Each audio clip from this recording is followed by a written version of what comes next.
What happens when a successful CEO goes undercover and faces discrimination in his own store?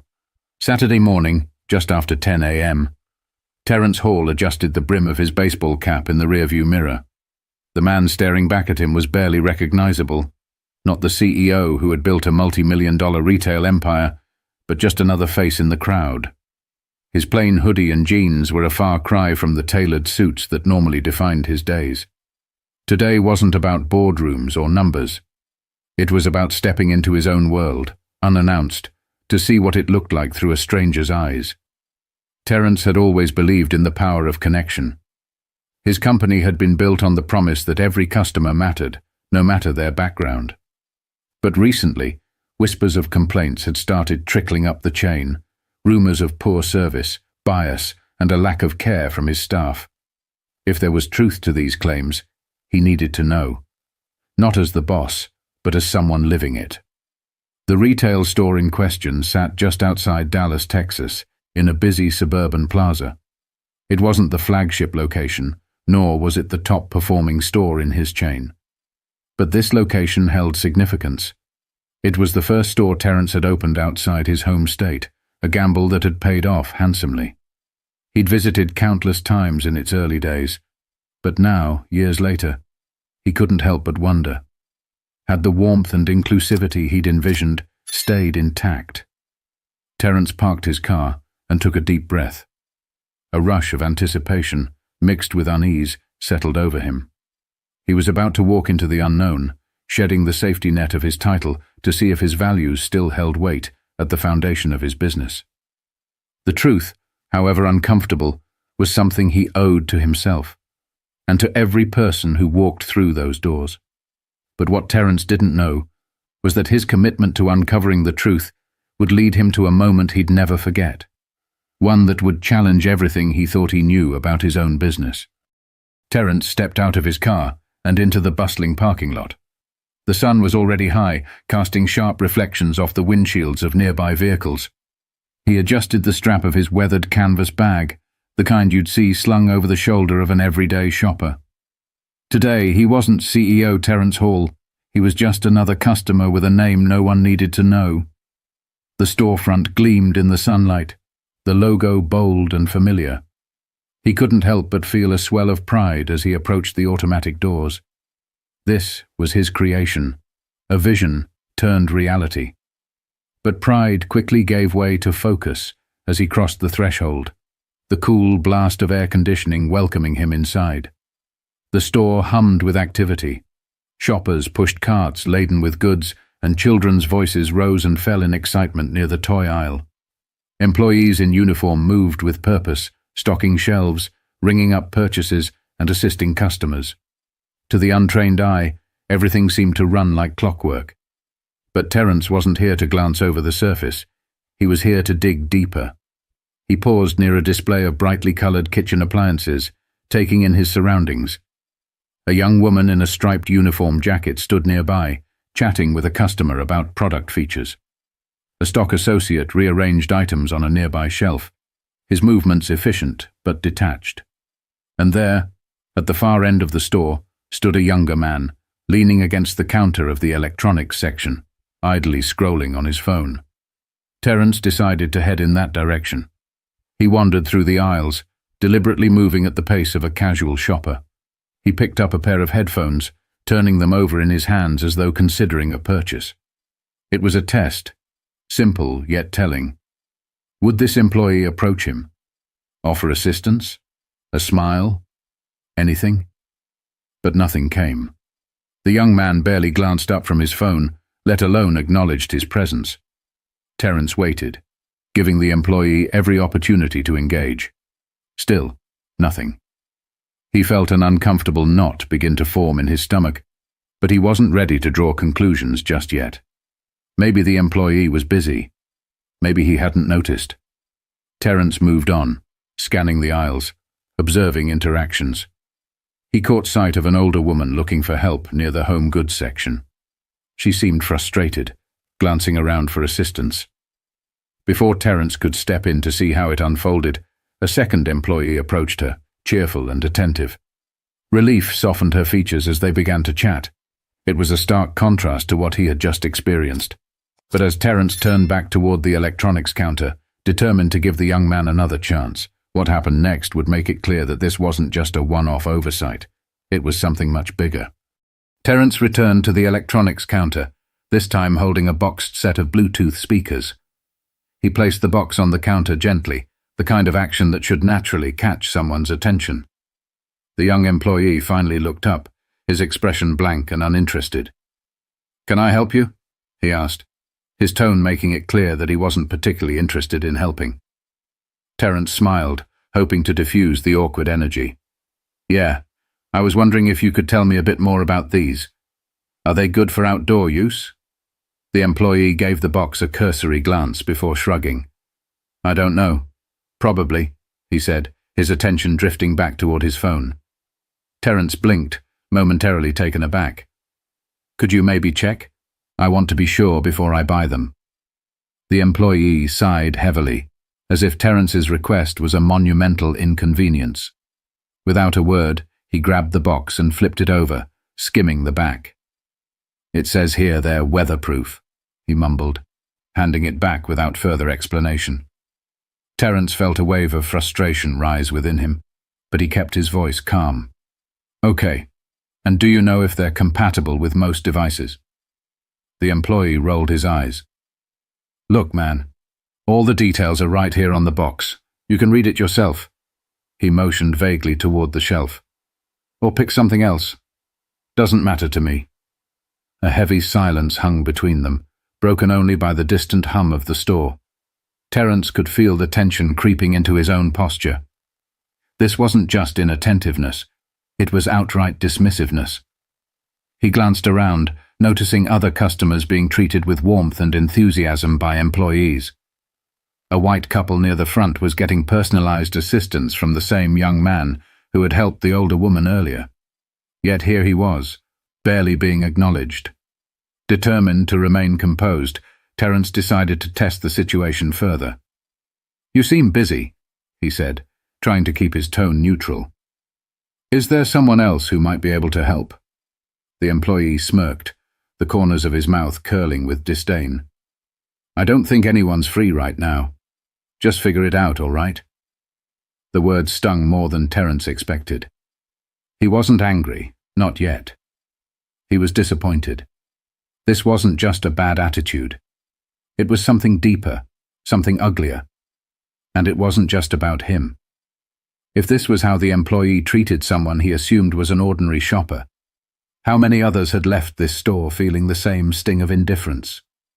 Before he could say another word, the young man turned away, grabbing his phone and walking off toward the back of the store. Terence stood there, rooted in place, holding the box of speakers. For a moment he considered walking out, but he quickly dismissed the thought. He wasn't done yet.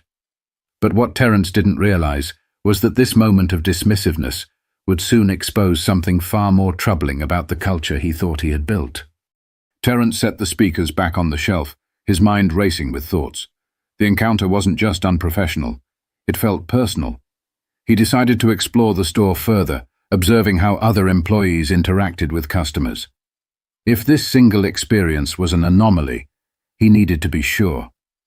If it wasn't, he had a bigger problem on his hands. He wandered into the clothing section, where a young Latina employee was folding shirts at a display. She greeted him warmly, her smile genuine.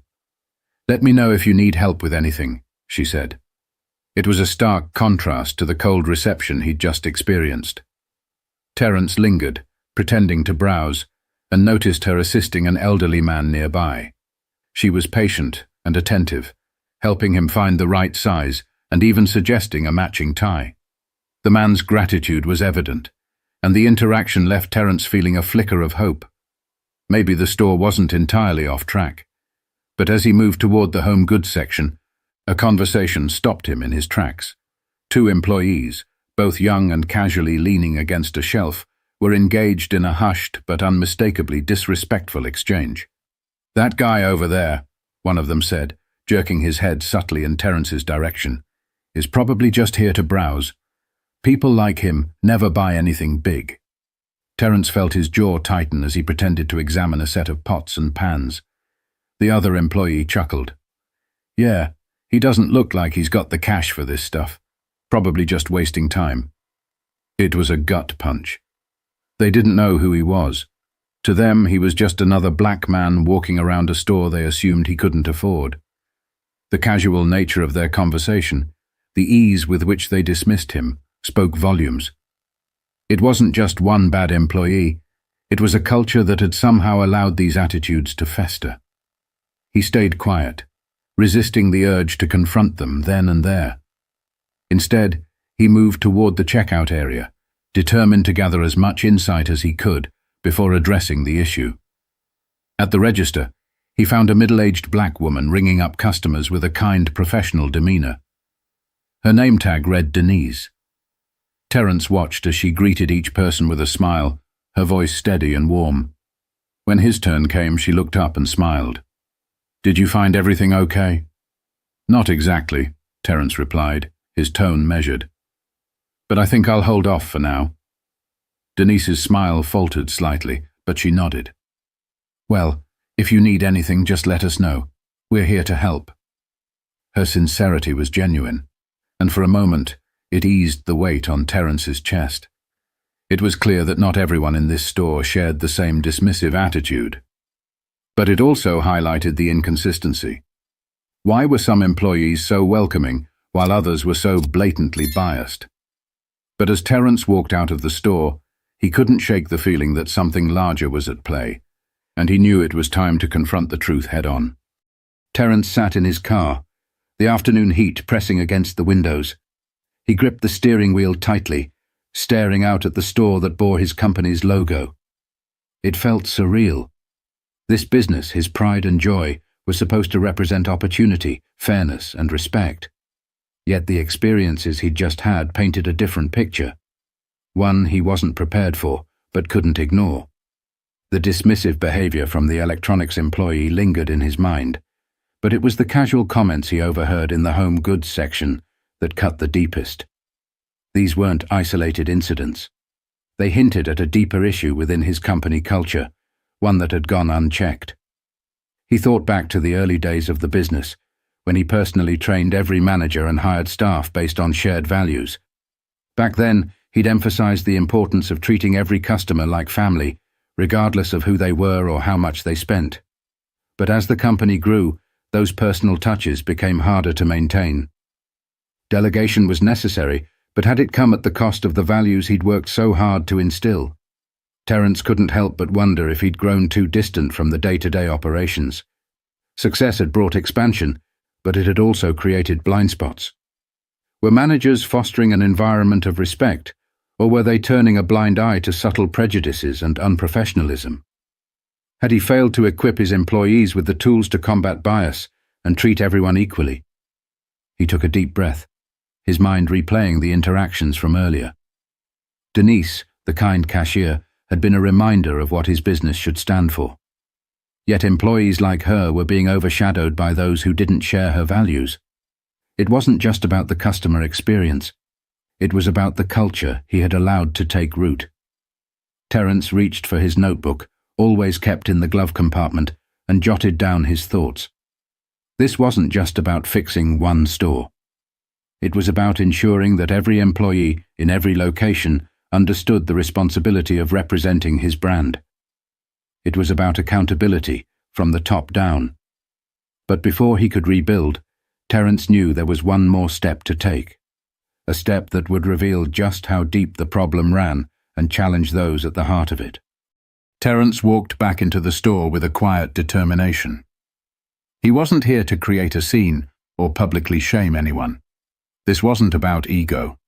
It was about addressing a culture that had gone astray. He headed toward the customer service desk and asked to speak with the store manager. After a few moments, a man in his late 40s approached. His name tag read Brian, and his demeanor was professional but slightly wary. "How can I help you today?" he asked. Terence extended a hand. "Terence Hall," he said, watching as Brian's eyes widened in recognition. "I'm the owner of this store." The manager's composure faltered for just a moment before he recovered. "Mr. Hall, it's an honor to meet you. If I'd known you were visiting—" Terence held up a hand to stop him. "That's the point, Brian. You weren't supposed to know. I came here as a regular customer to see how things are really running. And what I saw today, it wasn't good." Brian's face reddened slightly. "I'm sorry to hear that. Can you tell me what happened?" Terence recounted the events of the day, the indifference from the electronics employee, the overheard comments, and the stark differences in how customers were treated. He spoke calmly but firmly, his words carrying the weight of disappointment. "This isn't just about one bad employee," he said. "It's about a culture that allows this kind of behavior to exist. I've built this company on the idea that every customer deserves respect, regardless of who they are. Today, I saw the opposite of that." Brian shifted uncomfortably. I wasn't aware of these issues. I've always tried to ensure our team follows the company's values." Terence nodded. "I believe you, but clearly something is slipping through the cracks. And it's not just your responsibility, it's mine too. Somewhere along the way, I've let the values I built this company on get diluted. That ends today." He asked Brian to gather the staff for an impromptu meeting in the break room. Within minutes, the employees were assembled, their faces a mix of curiosity and apprehension. Terence stood before them, no longer just another customer, but the leader they didn't expect to see. "Good afternoon," he began, his voice steady. "For those of you who don't know me, my name is Terence Hall. I'm the founder and CEO of this company. And today, I came here undercover to see how things are running on the ground." The room fell silent, the weight of his words sinking in. Terence took a moment to look at each face before continuing. "What I saw today was troubling.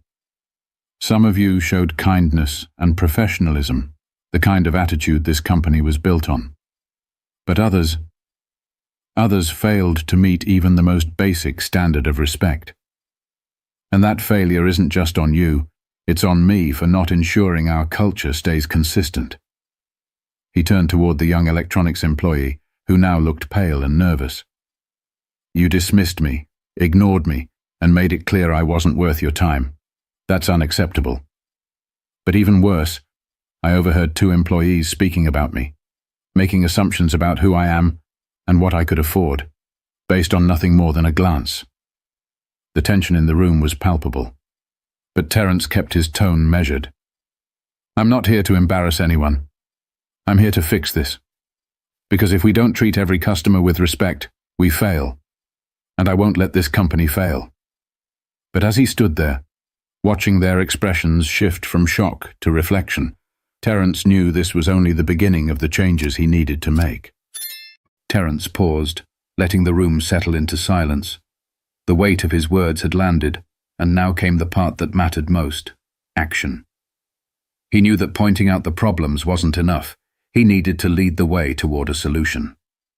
"Here's what's going to happen," he continued, his voice calm but resolute. "This isn't about punishment or pointing fingers. It's about accountability and growth. Every single one of us, myself included, has a responsibility to uphold the values this company was built on. Starting today, we're making changes." He turned to Brian, the store manager. "First, we're going to implement mandatory training on bias and customer service. Not just here, but across every store.